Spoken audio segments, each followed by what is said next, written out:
Hello और नमस्कार। कभी सोचा है कि जो म्यूजिक प्लेयर है वो गानों के प्लेलिस्ट को कैसे मैनेज करता है?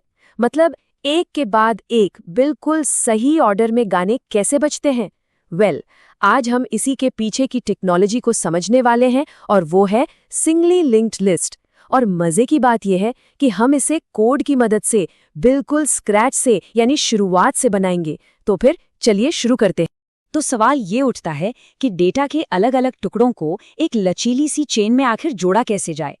जरा सोचिए, क्या हो अगर हमें पहले से पता ही ना हो कि कितने आइटम स्टोर करने हैं। अब एरेज जैसी चीजें यहाँ थोड़ी मुश्किल में पड़ जाती हैं ना। और बस यहीं पर लिंक लिस्ट्स हीरो की तरह एंट्री लेती हैं। ये हमें डेटा को एक सिस्टमैटिक तरीके से जोड़ने का एक बहुत ही डायनामिक, एक फ्लेक्सिबल तरीका देती हैं। समझने के लिए ना इसे एक ट्रेन की तरह इमेजिन कीजिए। हर नोड जो है वो एक रेल का डिब्बा है और इस डिब्बे में बैठा है हमारा डेटा, मतलब हमारे यात्री। और जो नेक्स्ट पॉइंटर है वो है कपलिंग, जो एक डिब्बे को अगले डिब्बे से जोड़ती है। और हमारी ट्रेन का इंजन वो है हेड, जहां से ये पूरा का पूरा सिलसिला शुरू होता है।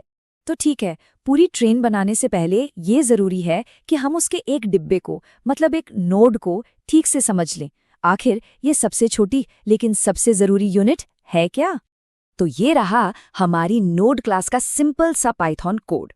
देखिए, जब भी हम कोई नया नोड बनाते हैं, हम उसे कुछ डेटा देते हैं और इसका जो नेक्स्ट पॉइंटर है वो शुरू में नन पर सेट होता है, मतलब खाली। तो एक तरह से ये हमें एक अकेला डब्बा देता है जिसकी कपलिंग अभी खाली है और वो किसी और से जुड़ने के लिए बिल्कुल तैयार है। तो एक नोड के देखा जाए तो बस दो ही काम है। पहला, जो डेटा उसे दिया गया है उसे संभाल कर रखना, और दूसरा ये पता रखना कि अगला नोड कौन सा है। जब तक हम इसे बताते नहीं है ना, ये बस एक अकेला डिब्बा है जिसे कोई आइडिया नहीं कि उसके आगे कौन लगने वाला है। ओके, तो अब हमारे पास डिब्बे तैयार हैं, तो फिर देर किस बात की? चलिए अपनी ट्रेन को जोड़ना शुरू करते हैं। अब हम देखेंगे कि लिस्ट में नए नोड्स को कैसे जोड़ा जाता है, यानी इंसर्ट किया जाता है। लिस्ट की शुरुआत में यानी हेड पर एक नया नोड जोड़ना सबसे तेज तरीका है। इसमें हम क्या करते हैं, हम नए डिब्बे की कपलिंग को पुराने इंजन से जोड़ते हैं और फिर बस ये अनाउंस कर देते हैं कि भाई आज से ये नया डिब्बा ही हमारा नया इंजन है, हमारा नया हेड है। देखा, बस 2 सिंपल स्टेप्स में काम खत्म। लेकिन अगर हमें बिल्कुल आखिर में एक नया डिब्बा लगाना हो तो? हाँ, तो इसके लिए थोड़ी मेहनत करनी पड़ेगी। हमें इंजन से शुरू करना होगा और एक एक करके हर डिब्बे से गुजरना होगा जब तक कि हम बिल्कुल आखिरी डिब्बे तक पहुंच नहीं जाते। और फिर वहां जाकर हम अपना नया डिब्बा जोड़ते हैं। और मान लीजिए किसी खास पोजीशन पे डिब्बा लगाना है, तो प्रोसेस लगभग वैसा ही है। पहले हमें उस जगह तक चलकर जाना होगा, फिर हम बहुत सावधानी से चेन को खोलते हैं, अपना नया डिब्बा बीच में फिट करते हैं और फिर सब कुछ वापस जोड़ देते हैं। हाँ, इसमें थोड़ा ज्यादा काम तो है, पर इससे हमें अपनी ट्रेन को अपनी मर्जी के मुताबिक अरेंज करने की पूरी आज़ादी मिल जाती है। चलिए, ट्रेन बनाना तो हमने सीख लिया। अब इसका अगला लॉजिकल स्टेप क्या होगा? बिल्कुल, डिब्बों को सुरक्षित तरीके से अलग करना यानी डिलीट करना सीखना। ये जो कंपैरिजन है ना, ये बहुत अच्छे से दिखाता है कि शुरुआत से डिलीट करना कितना एफिशिएंट है। डिलीट बिगिन में हम बस इंजन बदल देते हैं, फट से, एकदम खरगोश की तरह तेज। लेकिन डिलीट एंड में क्या होता है, हमें आखिरी डिब्बे से ठीक पहले वाले डिब्बे तक चलकर जाना पड़ता है, जो कि कछुए की चाल जैसा धीमा हो सकता है, खासकर अगर ट्रेन बहुत लंबी हो। अच्छा, अब किसी खास वैल्यू वाले नोड को डिलीट करना ये बड़ा इंटरेस्टिंग है। इसमें हम क्या करते हैं, हम उस नोड को ढूंढते हैं जो हमारे टारगेट से बस पहले है। फिर हम उस पिछले वाले नोड से कहते हैं कि वो टारगेट को बायपास कर दे, उसे नज़रअंदाज करके सीधा उसके अगले वाले नोड से जुड़ जाए।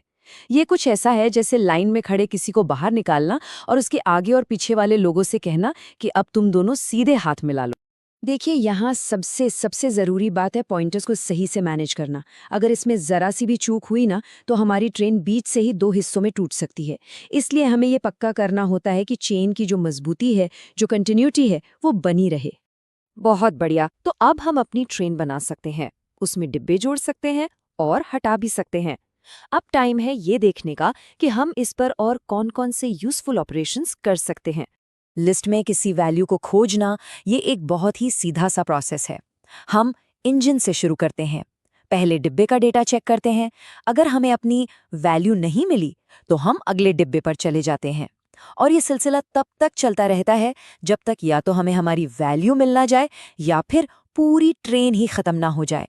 इसी तरह लिस्ट की लंबाई पता करने के लिए भी हमें पूरी ट्रेन से होकर गुजरना पड़ता है, बिल्कुल एक कंडक्टर की तरह, जो एक एक डिब्बे में जाकर टिकट या यात्री गिनता है।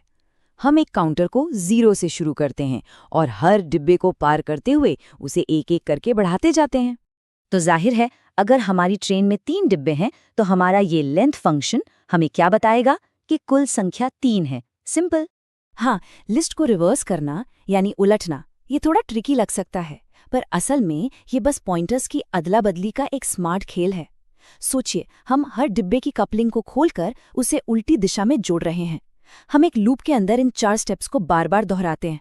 पहला, अगले नोड को याद रखो ताकि वो खो ना जाए। दूसरा, करंट नोड को पीछे की तरफ पॉइंट कराओ।